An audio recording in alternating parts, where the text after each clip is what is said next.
எல்லாருக்கும் வணக்கம். நான் Hema Subramanian. Welcome to home cooking Tamil. பொதுவாக ஹோட்டல்ஸ் ரெஸ்டாரண்ட்ஸ்க்கெலாம் போனீங்கன்னா அங்கே கிடைக்கிற சூப்ஸும் சரி, fried rice, pulao rice, gravies எல்லாமே ஃப்ளேவர்ஸ் வந்து ரொம்ப நல்லாயிருக்கும். அது எதனாலனா அவங்க நார்மல் தண்ணிக்கு பதிலாக இந்த மாதிரி ப்ராத் யூஸ் பண்ணி செய்வாங்க. ஸோ நான் இன்னைக்கு உங்களுக்கு இந்த வெஜிடபிள் ப்ராத் வீட்டில் ஈஸியாக எப்படி செய்யறதுன்னு காட்ட போகிறேன்.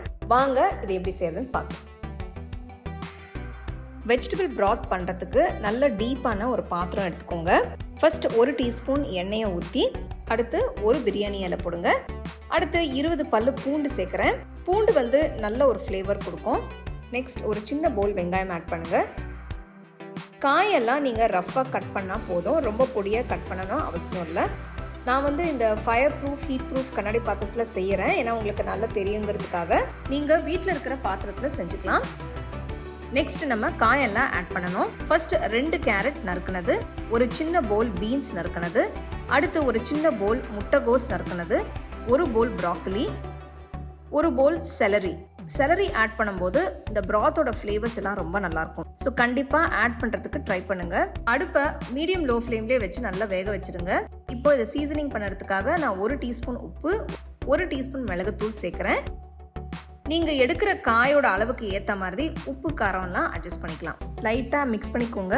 நான் வந்து 1 லிட்டருக்கு மேலே தண்ணி ஆட் பண்ணுறேன்.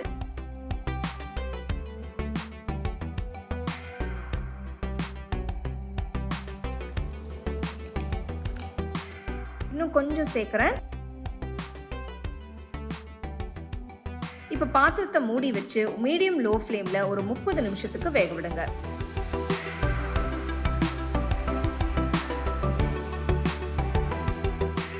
முப்பது நிமிஷத்துக்கு அப்புறம் பார்த்தீங்கன்னா காயெல்லாம் வெந்துடுச்சு. இப்போ அடுப்பை ஆஃப் பண்ணிட்டு இதை வடிகட்டிக்கலாம்.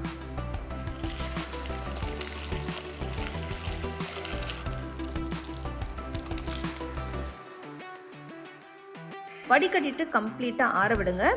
இந்த வெஜிடபிள் ப்ராத்தை நீங்கள் நிறைய டிஷ்ஷஸ்க்கு யூஸ் பண்ணிக்கலாம்.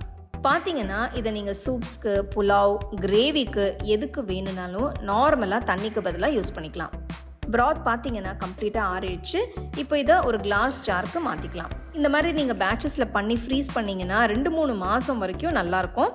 நீங்கள் நார்மலாக ஃப்ரிட்ஜில் வைக்கிறீங்கன்னா 2-3 வாரம் வரைக்கும் வச்சு யூஸ் பண்ணிக்கலாம். இது வந்து நான் 1 லிட்டருக்கு மேலே பண்ணியிருக்கேன். இந்த மாதிரி நீங்கள் செஞ்சு வச்சுட்டிங்கன்னா எல்லா கிரேவிஸ்க்கு, சூப்ஸ்க்கு எல்லாமே நீங்கள் யூஸ் பண்ணிக்கலாம். ரொம்ப டேஸ்ட்டாக இருக்கும், ஒரு நல்ல ஃப்ளேவரும் கொடுக்கும். இந்த வீடியோ உங்களுக்கு யூஸ்ஃபுல்லாக இருக்கும்னு நினைக்கிறேன். ஸோ இந்த டிப்ஸ் எல்லாம் நீங்கள் ஃபாலோ பண்ணிங்கன்னா உங்களுக்கு ப்ராத் பர்ஃபெக்டாக வரும். கண்டிப்பாக ட்ரை பண்ணி உங்கள் ஃபேமிலி ஃப்ரெண்ட்ஸோட ஷேர் பண்ணுங்கள்.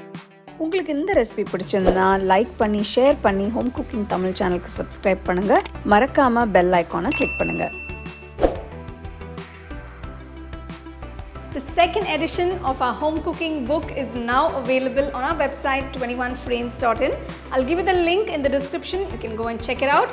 The book is currently available only in India for now, so you can place your orders on 21frames.in.